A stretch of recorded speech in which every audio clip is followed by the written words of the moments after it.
It was many and many a year ago, in a kingdom by the sea, then a maiden there lived, whom you may know, by the name of Annabel Lee. And this maiden she lived, with no other thought than to love and be loved by me. I was a child, and she was a child in this kingdom by the sea, but we loved with a love that was more than love, I and my Annabel Lee, with a love that the winged seraphs of heaven coveted her and me.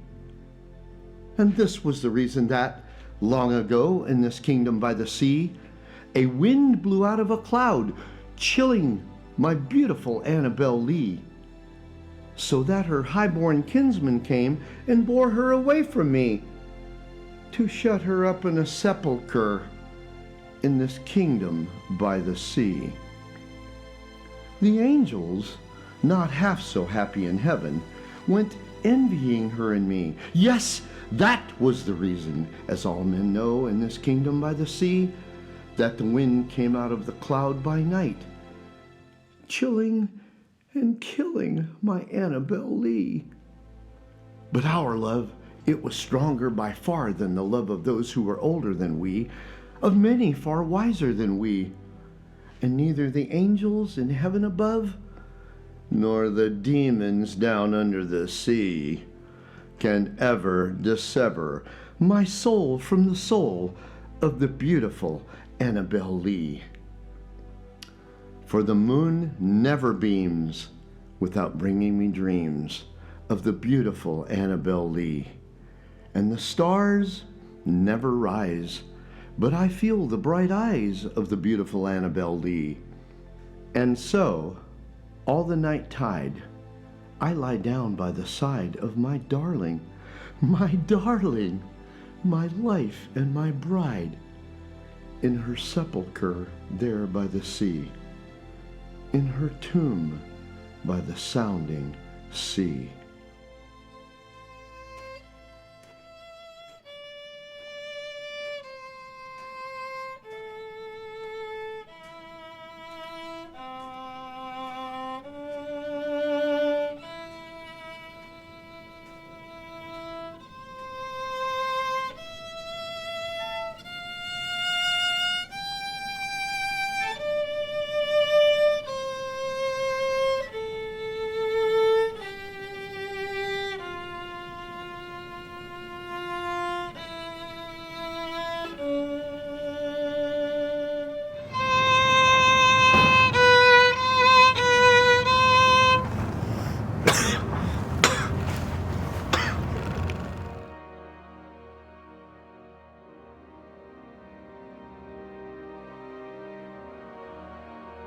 Once upon a midnight dreary, while I pondered, weak and weary, over many a quaint and curious volume of forgotten lore, while I nodded, nearly napping, suddenly there came a tapping, as of someone gently rapping at my chamber door. "'Tis some visitor," I muttered, "tapping at my chamber door, only this, and nothing more." Ah, distinctly I remember it was in the bleak December, and each separate dying ember wrought its ghost upon the floor.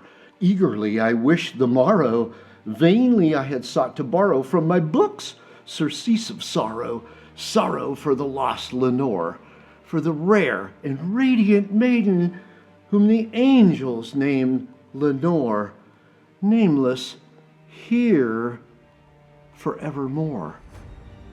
And the silken, sad, uncertain rustling of each purple curtain thrilled me, filled me with fantastic terrors never felt before, so that now, to still the beating of my heart, I stood repeating, "'Tis some visitor entreating entrance at my chamber door, some late visitor entreating entrance at my chamber door, this it is, and nothing more."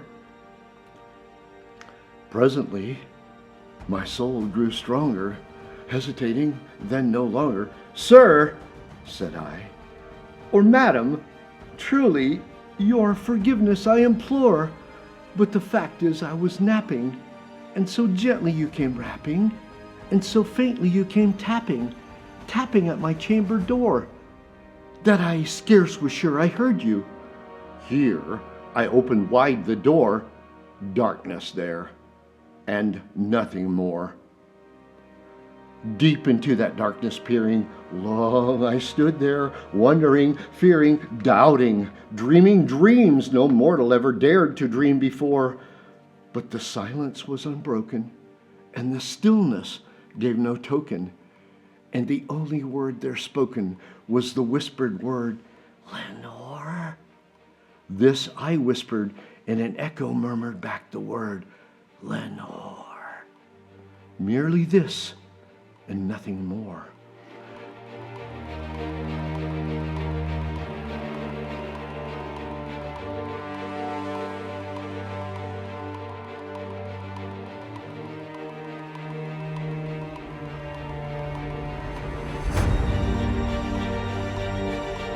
So, Mr. Poe, is it Lenore about whom you are worried?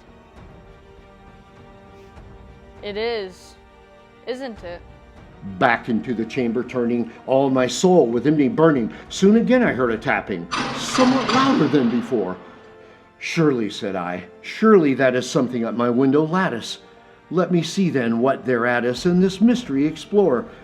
Let my heart be still a moment, and this mystery explore. 'Tis the wind and nothing more. Open here, I flung the shutter, when with many a flirt and flutter, in there stepped the stately raven of the saintly days of yore. Not the least obeisance made he, not a minute stopped nor stayed he, but with mien of lord or lady, perched above my chamber door, perched upon a bust of Pallas, just above my chamber door, perched and sat, and nothing more. Then this ebony bird beguiling my sad fancy into smiling, by the grave and stern decorum of the countenance it wore. Though thy crest be shorn and shaven, thou, I said, art sure no craven, ghastly, grim, and ancient raven, wandering from the nightly shore.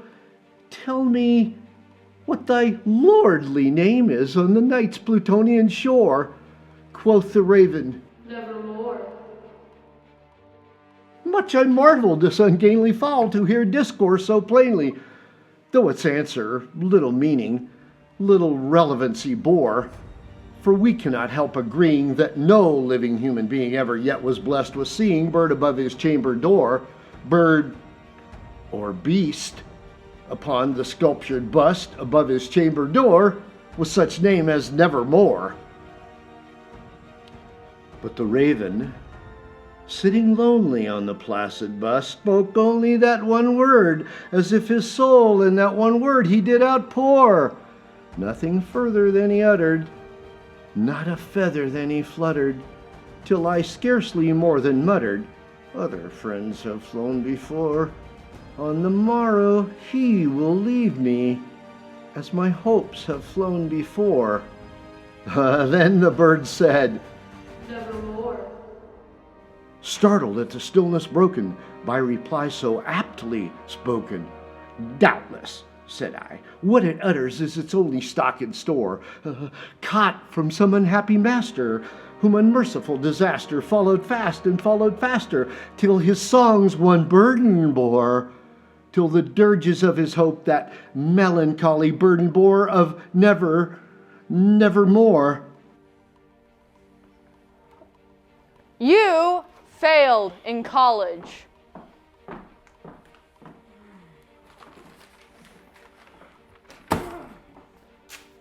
Will you ever go back? Nevermore! Nevermore! Nevermore!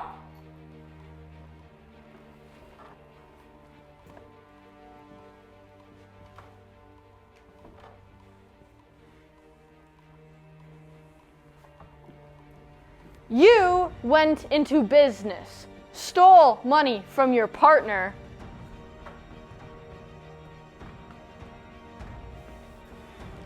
He caught you and kicked you out. Will you ever go into business again? Nevermore! Nevermore! Nevermore!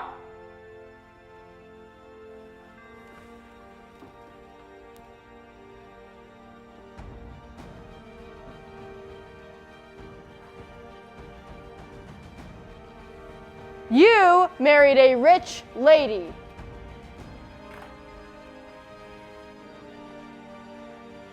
You tried to steal her money, but she had a prenuptial agreement.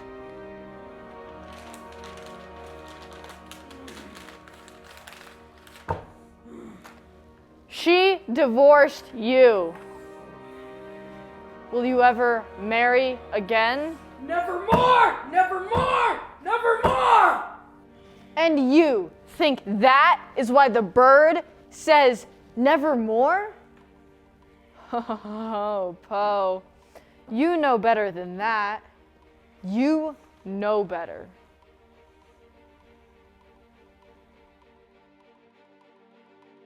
But the raven, still beguiling my sad fancy into smiling, straight I wheeled the cushioned seat in front of bird and bust and door. Then upon the velvet sinking, I betook myself to linking fancy unto fancy, thinking what this ominous bird of yore, what this grim, ungainly, ghastly, gaunt, and ominous bird of yore meant in croaking nevermore. This I sat engaged in guessing, but no syllable expressing to the fowl, whose fiery eyes now burned into my bosom's core. This and more I sat divining, with my head at ease reclining on the cushion's velvet lining that the lamplight gloated o'er, but whose velvet violet lining with the lamplight gloating o'er she shall press, nevermore. I have taken your mother. I've taken your second mother. I've taken your brother. Your Lenore is next. No! Why must you torment me? Take away from me everything? Can you not leave me with one thing to value in my life? Fret not, Master Poe. This beast has not yet taken you. You fools. I have! Then methought, the air grew denser, perfumed from an unseen censer, swung by seraphim whose footfalls tinkled on the tufted floor. Wretch, I cried, thy God hath lent thee, by these angels he hath sent thee respite, and nepenthe from thy memories of Lenore. Quaff, oh quaff this kind nepenthe, and forget this lost Lenore. Quoth the raven, Nevermore.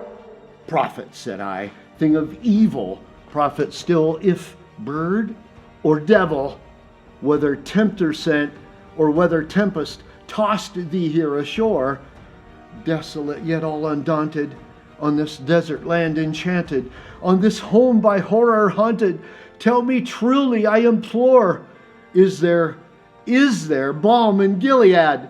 Tell me, I implore. Quoth the raven, Nevermore. Prophet, said I, thing of evil, prophet still, if bird or devil, by that heaven that bends above us, by that God we both adore, tell this soul with sorrow laden, if within the distant Aden it shall clasp a sainted maiden, whom the angels name Lenore, clasp a rare and radiant maiden, whom the angels name Lenore. Quoth the raven, Nevermore. be that word our sign of parting, bird or fiend, I shrieked upstarting, get thee back into the tempest and the night's Plutonian shore. Leave no black plume as a token of that lie thy soul hath spoken. Leave my loneliness unbroken, quit the bust above my door. Take thy beak from out my heart, and take thy form from off my door. Quoth the raven, Nevermore. and the raven, never flitting, still is sitting on the pallid bust of Pallas just above my chamber door, and his eyes have all the seeming of a demon's that is dreaming, and the lamplight o'er him streaming throws his shadow on the floor, and my soul from out that shadow that lies floating on the floor shall be lifted nevermore.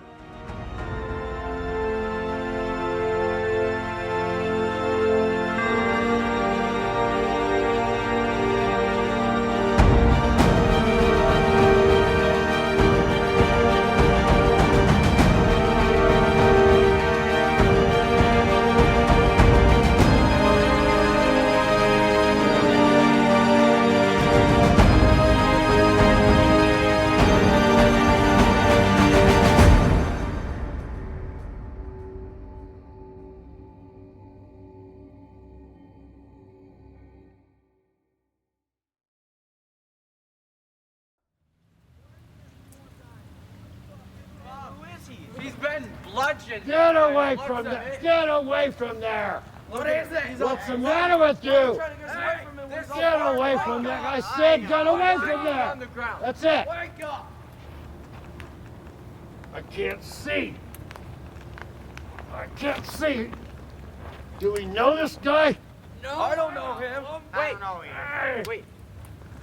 I think it might be Edgar Allan Poe. Edgar!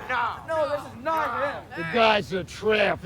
Poe is an elegant dresser. There's a resemblance. You have to admit it. I mean, This man is sick. He's maybe drunk. Either way, he's dying. Let's help him up. Wait a minute. Wait a minute. Maybe it is Poe. He's in his wrong clothes. Did you guys vote today? Did you see this man voting? Did you see this man? Sit up, sir. Sit up, sir. Get him out. Hey, are you okay? Take him to a hospital. Do you need a drink? God help my poor soul.